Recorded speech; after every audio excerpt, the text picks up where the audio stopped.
In American society, money is a taboo topic. We're taught at a young age it's improper to talk about it, but we're also bombarded with messages about the power and importance of money in our everyday lives. And by not talking about it, we miss out on the skills and lessons we need to effectively understand and financially plan. That changes today. Welcome to Money Tales. Hosted by Sandy Brager and Cami Doder, Money Tales brings more than 35 years of combined professional experience in personal finance to demystify money and demonstrate what it's like to speak openly about personal financial matters. Join us each episode as they interview modern-day movers and shakers about how money decisions intertwine with their daily lives in order to give you better insight into productive financial conversations. Subscribe today and register for our blog Fathom at aspiriant.com/podcasts to increase your money mojo. And now, here's Cami and Sandy. Ken Pecus is our guest this week on Money Tales. Ken is one of those resilient people who hit financial bottom and catapulted back up again. Long story short, he got caught up in a legal battle over a franchise agreement. He knew he was in the right and kept the fight going for 4 long years. In the end, he lost half the lawsuit and faced financial tragedy when the judge awarded the other side attorney fees, just as Ken's own business was being hurt by the financial crisis. This meant Ken was on the hook for paying hundreds of thousands of dollars in a short time period, which nearly wiped him out. Ken's biggest lessons from that time are to watch your ego, don't always be focused on proving you're right, and keep communication lines open. Ken has been a good student of his life lessons. Today, he's the founder and group leader of the Ken Pecus Group. Ken has more than 30 years of successfully representing real estate sellers and buyers throughout San Diego County. Here are 3 key money topics Ken hits on in this conversation. First, how perspectives about money can greatly change as you get older. Ken spent his early years in Pakistan, where his family appeared to be wealthy because of the home they lived in and the household employees who supported them. Life was much more modest when they migrated to the U.S., but now Ken realizes the move afforded him vast opportunities. Second, how Ken has always viewed money as a path to freedom. And third, before you decide to litigate anything, be sure to consider the costs involved. And if you have insurance that's protecting you, it can make a huge difference on how right you can be. We hope you share this episode with a friend, and please subscribe to Money Tales on your favorite podcast platform. Now on to our conversation with Ken Pecus. Welcome to the Money Tales podcast. I'm Cami Doder. And I'm Sandy Brager. Cami, I wanted to take this opportunity to congratulate you and your team on revising the Aspiriant website earlier this year. It is amazing. I love the new look and feel. Thanks so much, Sandy. These things, they're a lot of work. You don't think it'll be that much work. And it's nerve-wracking too, because our old website, we got a lot of compliments about it. And now you're touching it. Why are you touching it? So I really appreciate you saying that. Especially love how the Money Tales podcast page came out. So if listeners want to take a look, make sure you go to aspiriant.com/podcasts with an S at the end, a plural.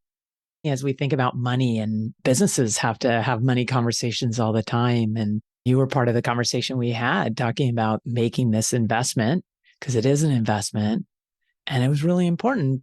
I appreciate the conversation we had. It's some about ROI. Some of it's about what do we need our digital front door to reflect. I really like that expression. I want more and more people to come to the front door. So I want more and more people to check out Cami's great work. It's a lot of fun. It provides a lot of really great information. And again, on the Money Tales page, you'll see featured episodes with all of our past guests. And it's a lot of fun to scroll through them. You can listen there too, or on your favorite podcast platform, as most listeners know. Absolutely. And speaking of guests, let's welcome our guest for today, Ken Pecus. It is fantastic to be talking with you on the Money Tales podcast. Thank you for having me, Sandy and Cami. Pleasure to be here today. Would you introduce yourself and share a couple pivotal moments in your life that really impacted who you are today? So my name is Ken Pecus. I've been a real estate agent for 34 years in San Diego, California. I'm the founder and owner of the Pecus Group. We're a diverse team of real estate agents brokered under the national umbrella of eXp Realty. We represent all segments of real estate, including my favorite, multifamily residential. So over the years, I've owned a number of non-real estate businesses, including a franchise for health clubs and a franchise on the opposite end, a national confectionery firm. I also founded in 2005 a local real estate company in San Diego, and we grew to become 11 offices, more than 200 agents, and became the largest non-affiliated private real estate company in San Diego. So I departed that in 2019 and set on a new journey, which has led me to where I am today in business with my new company that I've been working on. On the personal side, I'm an immigrant. I immigrated with my family in 1971. I was about 7 years old, and we came from Pakistan. I was born in India, so I still absolutely tell people I'm Indian when people ask, what are you? My dad worked for the American Embassy in Pakistan, and there was this special opportunity for employees that allowed us to self-sponsor our way into the United States. And he applied for it, and he got our family approved within a year, which normally if you want to immigrate to the United States, it could take 7 to 10 years to get that process through. I was really, really fortunate that my father was so insightful there. They sold everything that they had back in Pakistan, bought tickets, packed up their 3 kids, and put us on a 747, which was cool, back in 71. And we ended up here in San Diego. Pretty excited about just the fact that I was gifted this ability to come to the United States at a very young age. I ended up growing up in a beautiful beachside community called Coronado, California. It's an affluent community, but going back to a little bit to what you were saying about what influenced you on money, I always considered myself the poor kid there because growing up in Coronado, you saw all your friends, everything around, and everybody seemed to have money. And when my mom and dad came over here, although they finished secondary school in Pakistan and India, they were not college degreed. So they went out and got jobs. They're from the old generation in that they kept everything, all papers. So we were able to go back, my sister and I, and see all their records. We found their first paychecks. My mom made $2.45 an hour, and my dad made $3.50 an hour. Wow. We even found their first bank statements because, of course, being an immigrant, my dad would only agree to banking at Bank of America. So Good naming, good branding. Yeah. it's great branding, especially for immigrants. It was $1,000, which in retrospect, okay, $1,000 went a lot farther then, but that's all the money they had in the world that they came to the United States without jobs or degrees. They raised us really well. They eventually bought a house in Coronado.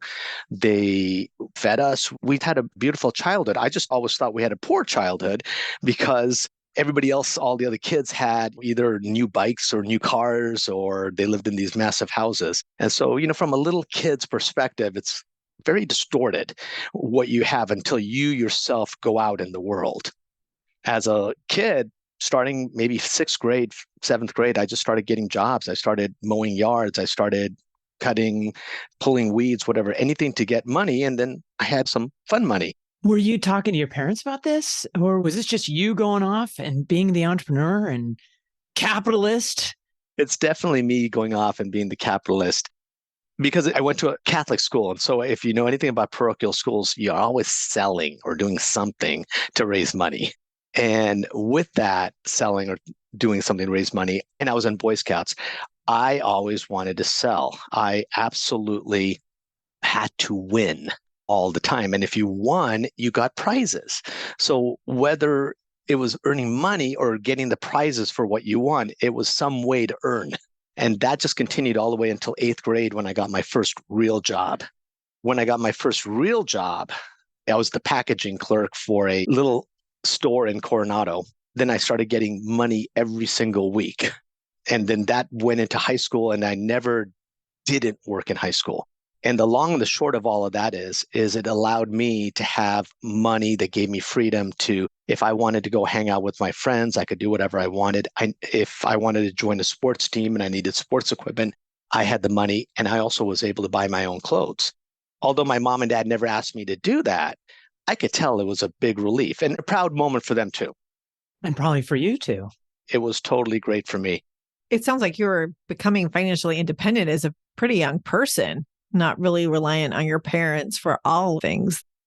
I think in that respect, I was financially independent as a high school student might go. But yeah, put me out on the street. I didn't leave home at 13 or 15 or whatever. The reality of life, I needed my mom and dad. I needed the shelter. I needed the loving. I needed all of that. I'm very needy that way.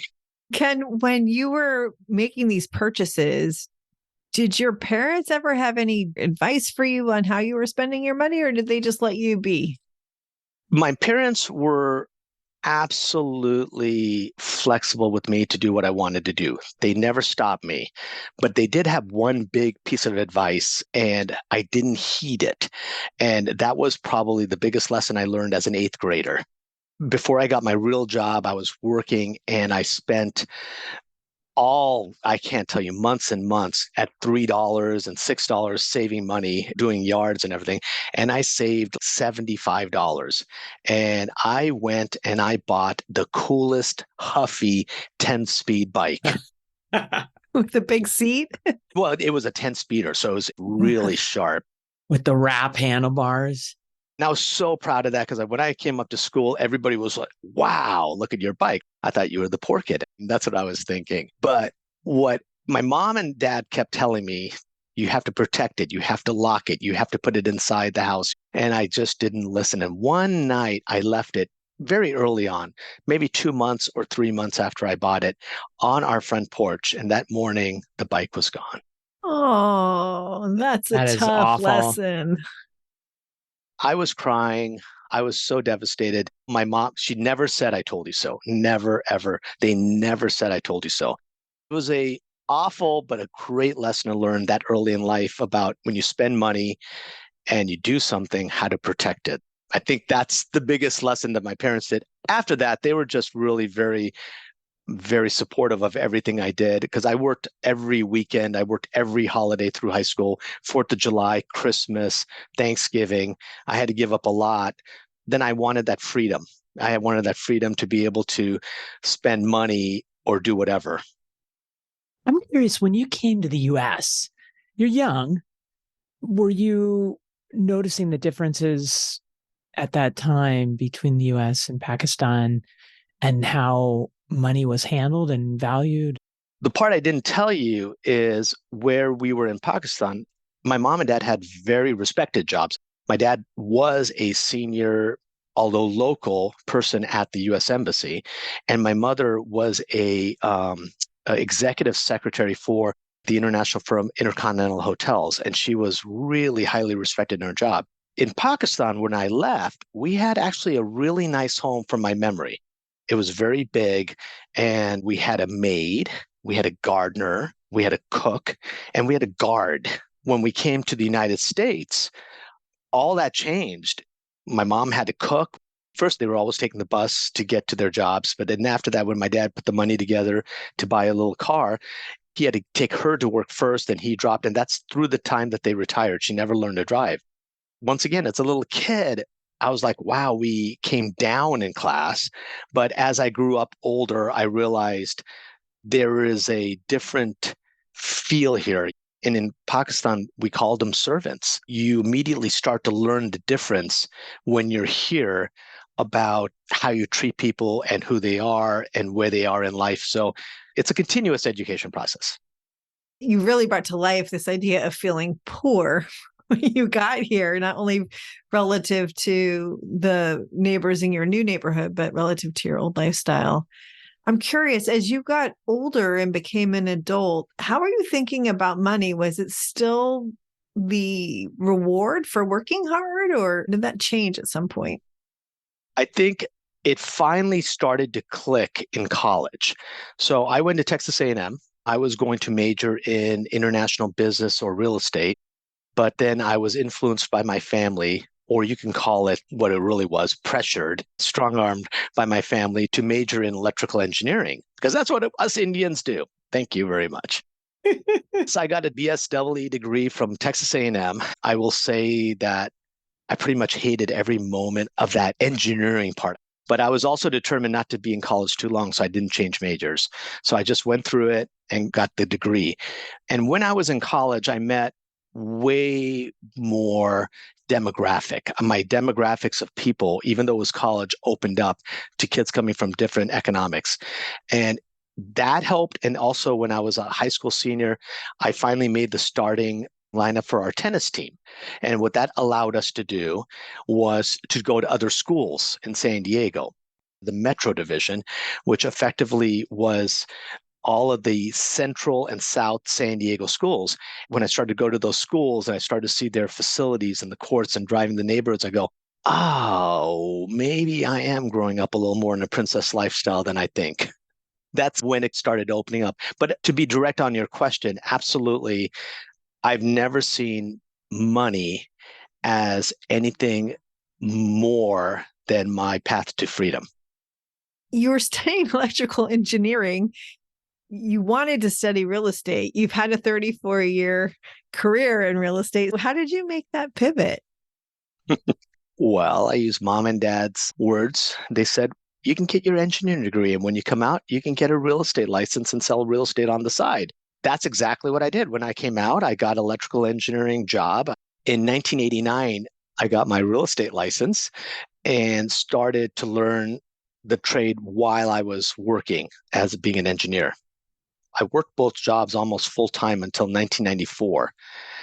And then one fateful day in 1994, my then supervisor gave me a letter back that she had redlined one too many red lines. And I had the dominant division there. I was bringing in the vast majority of the money there. And in my view, she was just trying to exert authority over the person that appeared to be the breadwinner, so to speak, because I was bringing in a ton of work for our division. And I just quit that day. I gave her the red line back. I said, here's my notice. That's it. That was not a very intelligent decision on my part. Why is that? You got two careers going at the same time. Yeah, but I also had 2 levels of spending opportunities going at the same time. You enjoy your life, Ken. This is what I'm understanding. I did. I was not thinking that I was going to quit that day. If you think you're going to quit that day, maybe you plan out ahead. You put money aside, you be prepared. I hadn't done that. Okay, so this is a good time to ask these questions. What's going on in your life at this point? It sounds like you're not doing any budgeting or planning for those rainy days or some sort of reserve fund, or were you? At that point, I had bought a house and had saddled myself with a very big, in that time period, mortgage payment for myself. In San Diego, we were in approximately the worst recession in my 34 years of real estate I've ever seen. So the 2008 to 11 Great Recession was nothing like what San Diego experienced locally and regionally between 92 and 95. That was way worse. Timing wasn't brilliant, but it's like that. You throw the kid into the water and will they swim, or you on it? That's what happened. Here's a perfect example.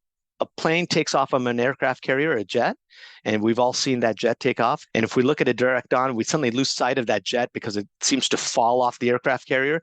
And then in about 3 seconds, we suddenly see it clear the carrier again and go way up in the sky. So that's kind of the way it happened. I almost ocean ditched after that takeoff, but it cleared out. Then the following year, I ended up being number 1 in my real estate company at that time. But it took 7 months to almost hit bottom. And tell us what that was like, almost hitting bottom. Well, I didn't know what hitting bottom was because decades later, I actually did hit bottom. And then I saw what it was like. That was actually just perfectly fine. So it felt like you were hitting bottom. It felt like I was hitting bottom. Because you just weren't prepared. Exactly. You made a rash decision. You had to deal with it and get out of that pickle. Exactly. It's part of the growth, I think, in my own life and the growth in what I try to help others with now is to rethink a little more planning, a little more staging, how you're going to move forward before necessarily being an impulsive person and making those decisions. I haven't had a hard time making decisions. What I've had a hard time is being patient making those decisions. Yeah, that can make a huge difference. So Ken, tell us about actually bottoming. What was that like? Remember when I said I owned that ill-fated confectionery? Oh, yeah. Along with your fitness, you're hitting both sides of the barbell. Boom. Yeah. And they were at the same time. I mean, they overlapped a little bit. That national franchise was because I bought it. I hate to say this, but I effectively was trying to buy a job for my spouse. So I bought a franchise he was supposed to run and do everything for, because that's his passion, is chocolate and creating different things and all that sort of stuff. I was not supposed to be a part of it in any way, but what I had to do was I had to sign on the franchise agreement. I had to effectively guarantee the franchise agreement. Without going into the gory details, it ended very tragically as it didn't work out between him and the franchise operators. It ended in litigation. It ended in me getting involved with that because I'm the one that they're going to sue, because I'm the one with the assets, all that sort of stuff. 4 years of litigation that we had to fight in a court out of state. So we had to fight it in their venue of choice. Extremely expensive ordeal. And at that time, I'd already launched that company I told you about that turned out to be the largest company in San Diego. However, we too were in the Great Recession. Was hard to keep that company afloat also. And ultimately, we lost half of that lawsuit. The judge wrongly said, I'm going to award them their attorney fees. Well, those attorney fees were just upwards of $800,000. Plus, I had already spent all the money on my attorney fees were just under $500,000. And I'd paid for all that in cash. And all of a sudden, with the company underwater and going down fast in the Great Recession of 2008 and 9 and 10, that's when I hit bottom.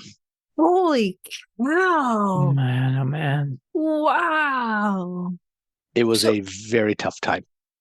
Thank you for sharing that, Ken. I'm curious, looking back on it now, what were the lessons that came out of that? What sounds like awful experience. The first lesson is what we did right. And what I did right was I continued to always have open communication with anybody I came in contact with, and having very direct and open, loving communication with my spouse, because the world around me wanted to blame him for everything. It wasn't him. That was his thing, but I had to recognize that it was all my fault, because at any point I could have chosen to say, I'm not going to pursue this. At any point I could have chosen to maybe do a settlement. At any point I could have done that. So the biggest lesson is that you cannot let your ego get involved in the process of trying to be right. You cannot do that because you don't know how it's going to turn out. From a business perspective, you have to be more intelligent and look at this situation from a business perspective. Try as much as you can to take emotion out of it. Get advice from people that are not emotionally tied to you and what's going on. And then listen.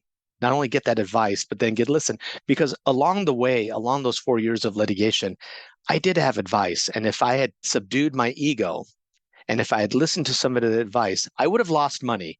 I might have lost a couple $100,000 at that point or whatever, but I could have recovered from it much, much faster, and it would have been a much better lesson. So yeah, that's probably the biggest thing I learned. Ego and keep talking. Those are such important messages. And I think the ego part is the hard part, because I think when you're on the other side and you're just assuming you're right, it's hard to let go and absorb some losses. In hindsight, it sounds like you wish you did. I do. The judge said that we were right about our claims. And he said, well, actually on page 76, paragraph 2, now the circular was 250 pages. On page line 3, they make a statement there that you can't rely on what they're saying. And so since they said that somewhere in that circular, technically it wasn't fraud. And so it couldn't have been fraud in the inducement. And so even though you've proved your case that they did say this and all of this stuff came out, sorry, you can't pursue it. So it was a technical thing. Oh, Ken, life is unfair. Life is so unfair. What an amazing lesson for you. And I really want to highlight what you were saying about getting objective advice.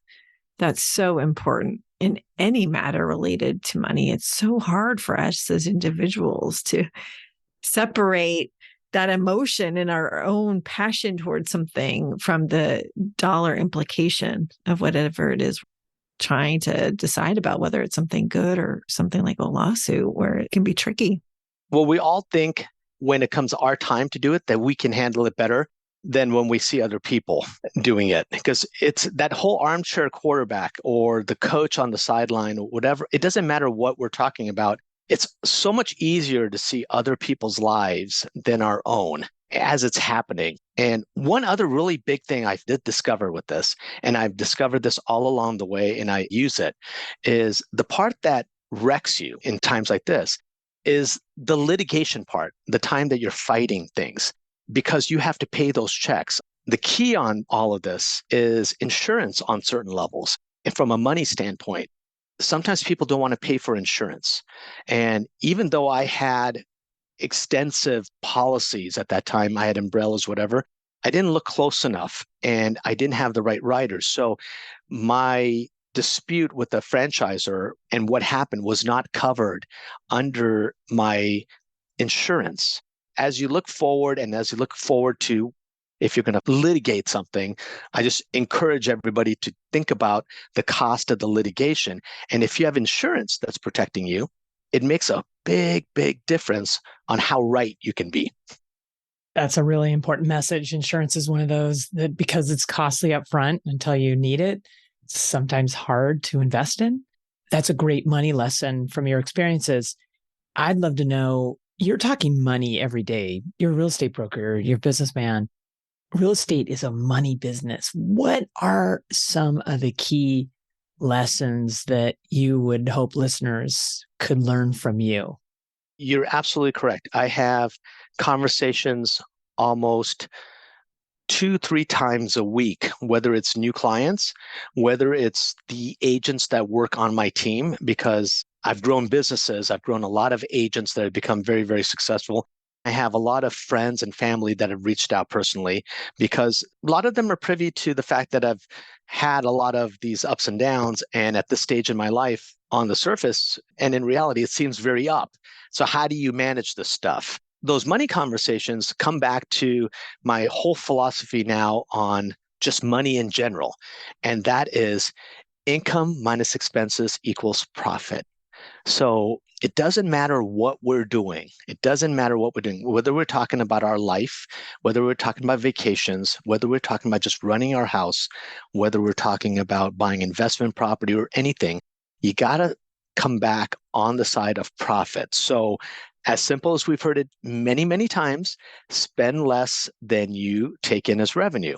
That is very difficult. That's very difficult for people. But just for an example, at the low point of low point, my credit score was 475 on a FICO score, right? At the bottom of that, I had all this stuff. I literally emerged from that low point. I went through a full-on Chapter 11 liquidation bankruptcy, and I had to emerge from all that. I just went in and I applied for a quick little home equity on something I'm doing for my house. And he just sent me back my credit score, and my credit score was 835. And so with a perfect credit score of 850, you can see there's a philosophy that plays into how you can do that. It's being sensible about what you're spending. I'm not value shopper, other people are. I don't clip coupons. I shop whether or not this makes sense for me right now. If whatever it is makes sense for me right now, then that's step one. And then the next step is, do I have that money to pay that and not mess up whatever else I'm doing in life? And if the answer is yes, then I buy it, whatever it is. If the answer is no, I said, okay, not now. We'll wait until I'm ready. I really appreciate the simplicity of finance. Can feel so complex. You've got to know some esoteric equations to be financially literate and strong. Income minus expenses equals profits. There's some fundamentals that just keep repeating those. You got the most of it to really succeed. Everybody thinks you have 5 real estate offices, you have this, you have that. My God, you're probably jumping off of the bed into a pile of cash because the bankruptcy and all that stuff that went on, nobody knew about it. I had to keep that from everybody. I didn't want to instill fear or destabilize the company. But the bottom line is everybody that worked for me had hundreds of thousands of dollars more than I did in value because I owed so much and I had no cash. So I had to come from that whole position and then try to counsel people who were telling me, well, you just don't understand how it is to not have anything. Oh, Ken, that's hard. That was maybe one of the hardest things. Yeah. How'd you do that? It was tennis. That's how I did it. One of the first things I did after I filed, I went and joined a tennis club. See what is great about the United States of America? You can go and do that. And I'm like, how can you join a private tennis club when you have no money? Here's how you do it. You have debit cards now that have Visa on it. When I went to the tennis club, I gave my debit card so that they could charge. It was $80 a month. And I said, I can find the $80 a month to do this. And every single time I had some trouble, I just went and played tennis because that was my sport in high school. I could just ignore and forget everything. And so that's what I did. It was tennis. My husband, Tommy, always acknowledges that it was probably tennis that saved our marriage and our relationship. It was tennis that saved our life. It allowed me to clear my brain constantly. Great learning in that too, Ken. It was, once again, not complicated. You found a way to channel your energy to clear your mind and remain persistent and get yourself into a much better financial position than you were in at that moment. Absolutely. In the years since, I've been able to reestablish everything I ever wanted. And even during the time that I was in a difficult financial strait, one of my passions in life is traveling. And even at that time, I never stopped traveling because I discovered one thing that they don't do during bankruptcy is that they don't take your airline miles away. I was still able to travel because we had airline miles left. I love all these bankruptcy hacks that you found. You had assets, just a different form of assets. There you go. And it was this amazing thing. There's nobody now that is in any worse financial situation that they cannot recover from because the way the United States is set up, you have a chance to start up again. And when I exited bankruptcy with $400,000 of debt that I did not discharge. These debts were all personal loans or commitments I did not feel good about discharging, including my attorneys, everything like that. What I decided to do is pay them all back. And I remember 3 months after the formal discharge, but I sent all of them letters and said, I want you to know that I'm going to pay you back everything. But I also want you to know that you're going to see me in the next few years traveling or taking trips or doing things. And I don't want you to be disgruntled that I'm spending money and I'm not paying you back more. Because those trips and that time off is what's going to allow me to pay you back faster because I know how my brain works. And if you're just patient with me, I will pay you back everything. I was able to make good on all of those debts within 3.5 years and then still move forward. So it's expenses, revenue minus expenses equals what's left. Those profits. Yep. What great money conversations you were having at that time to be so forthright. Ken, tell us, what's your next money conversation going to be and who's it going to be with?